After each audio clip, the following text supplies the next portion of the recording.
तो हमारा जो चैप्टर चल रहा है वो फॉरेन ट्रेड पॉलिसी है। एंड फॉरेन ट्रेड पॉलिसी में हमारा एक टॉपिक है quality complaints and trade dispute. That means अगर कोई इंडिया में इंपोर्ट कर रहा है या इंडिया से एक्सपोर्ट कर रहा है तो दैट मीन्स दोनों केसेस में क्या हो सकता है, या तो फॉरेन बायर को या इंडियन सेलर को।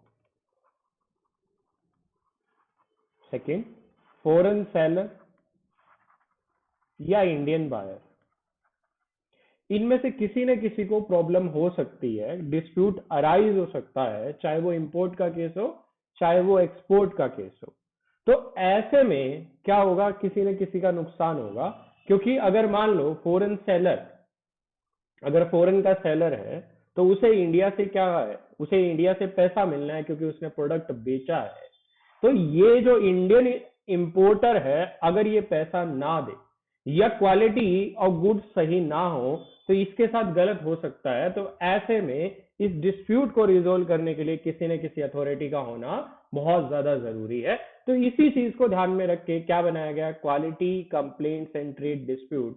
ये आपको टॉपिक पढ़ाया गया है जहां ऐसी कमेटी बनाई गई है जो कमेटी क्या करेगी, ऐसे डिस्प्यूट को रिजोल्व करेगी जो किसके बीच में अराइज हुए, जो फॉरेन बायर या फॉरेन सेलर, इंडियन बायर या इंडियन सेलर, इनके बीच में जो डिस्प्यूट अराइज हुए, दैट मीन्स इंपोर्ट एक्सपोर्ट में मेनली जो डिस्प्यूट अराइज होते हैं वो क्या होते हैं, क्वालिटी को लेकर होते हैं। कि आपसे मान लो कोई एक क्वालिटी का गुड्स मंगवाया गया था या आपने एक क्वालिटी का गुड्स मंगवाया, सामने से वो क्वालिटी नहीं आई या आपने वो क्वालिटी नहीं भेजी तो सामने वाला रिजेक्ट कर सकता है, आप भी रिजेक्ट कर सकते हो।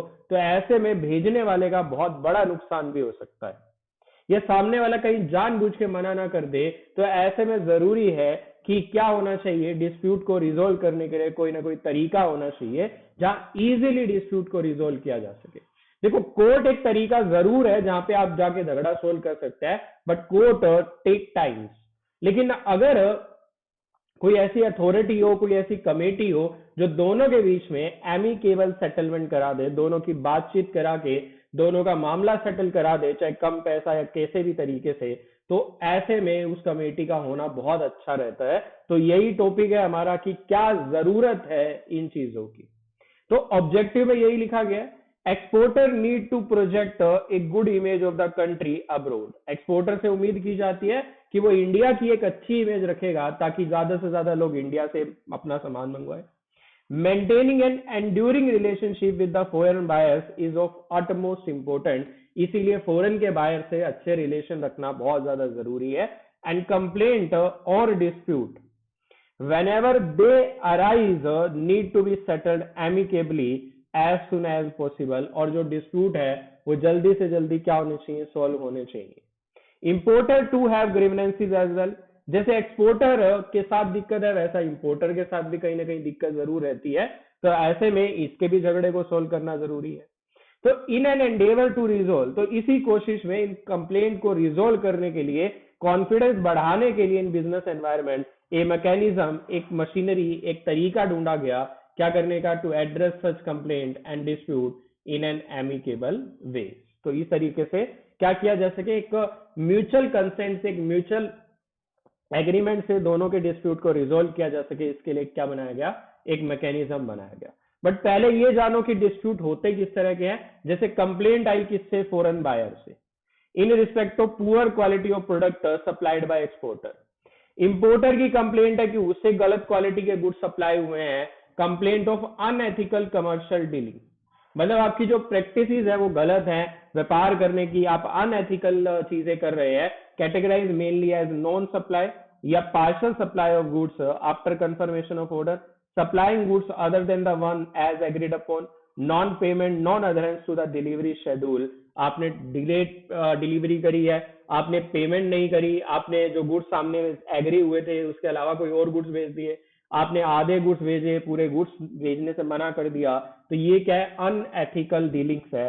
तो इन तीन तरह की कंप्लेंट्स, मतलब एक एक्सपोर्टर की कंप्लेंट, एक इंपोर्टर की कंप्लेंट और एक अनएथिकल कमर्शियल डीलिंग, इन तीन चीजों की कंप्लेंट से डील करने के लिए क्या किया गया है, एक ऐसा मैकेनिज्म बनाया गया है जहां से कंप्लेंट को रिजोल्व किया जा सके। अब इससे पहले आपको क्या पढ़ाया गया, इससे पहले ठीक है, हम सीधा इसी पे ही आते हैं कि मैकेनिज्म क्या है फॉर हैंडलिंग कंप्लेंट्स, कि क्या मैकेनिज्म बनाया गया इन कंप्लेंट्स को हैंडल करने के लिए। तो एक कमेटी बनाई गई है on quality complaints and trade dispute. देखो टॉपिक का नाम यही था, quality control and trade dispute, इसका एक मैकेनिज्म है, इस पे एक कमेटी बनाई गई है, तो टॉपिक क्या बन गया, CQCTD, Committee on Quality Complaints and Trade Dispute. To deal effectively with the increasing number of complaint and dispute, a committee will be constituted in the 22 offices of regional direct authority.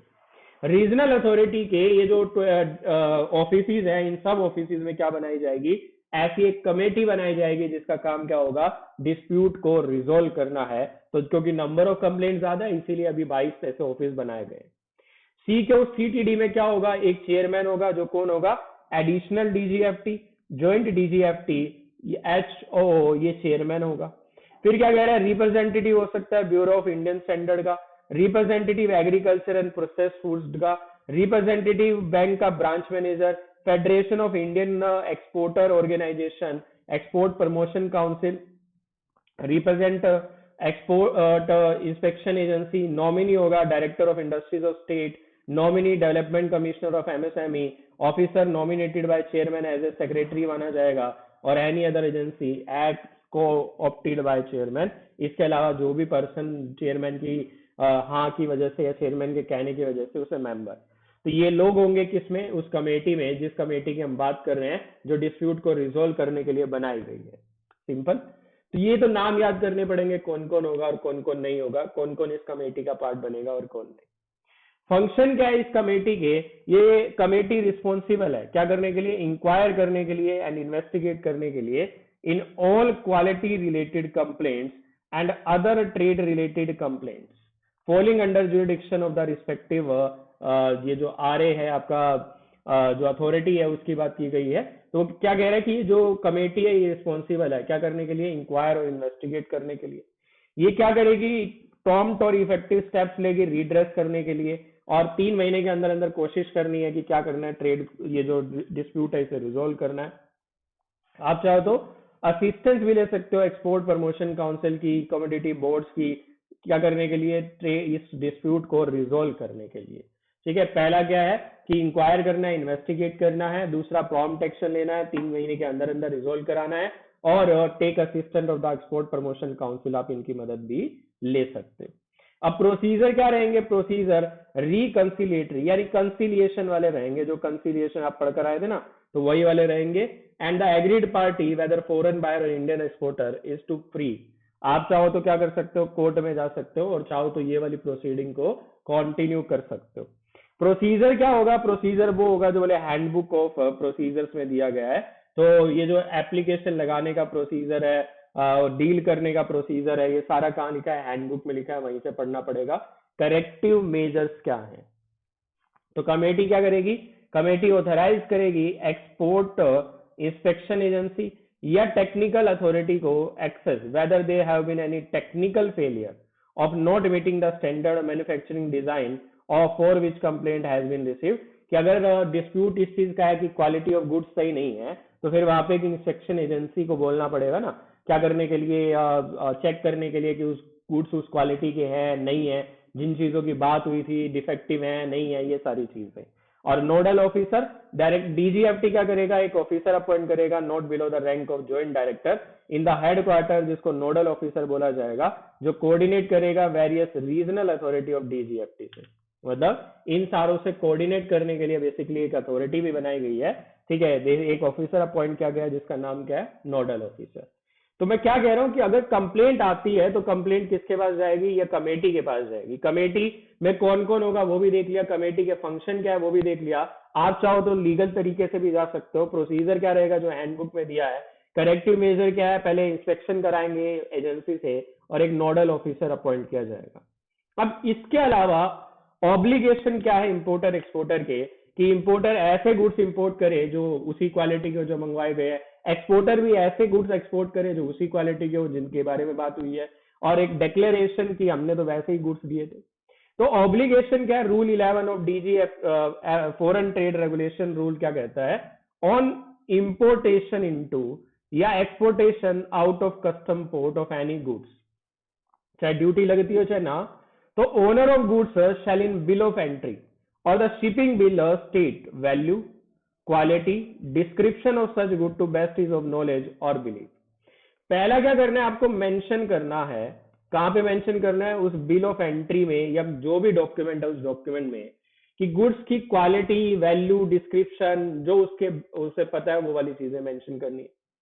Export अगर आप कर रहे हो तो आपको certify कराना है the quality and specification of goods are in according with the terms of the export contract, enter जो उनके बीच में किया गया था। तो दूसरा, अगर क्या कर रहे हो आप, एक्सपोर्ट कर रहे हो, तो एक्सपोर्ट में आपको एक क्या करना है, ये सर्टिफाई करना है कि जो हमारे बीच में कॉन्ट्रैक्ट था, गुड्स जो है उसी क्वालिटी के हैं। तीसरा, एक डिक्लेरेशन देनी है of the truth of the statement at the foot of the bill of entry और शिपिंग बिल और अदर डॉक्यूमेंट, कि आप जो कह रहे हो उसी क्वालिटी के हैं, इसके लिए आपको एक डिक्लेरेशन भी देनी है। और वायलेशन अगर आप करोगे फिर लाइबल हो आप किस चीज के लिए? पीनल एक्शन के लिए, पेनल्टी आपके ऊपर लगाई जा सकती है अगर गुड्स उस क्वालिटी के नहीं निकलते। Certain export commodities have been notified for compulsory quality control and pre-shipment inspection prior to their export.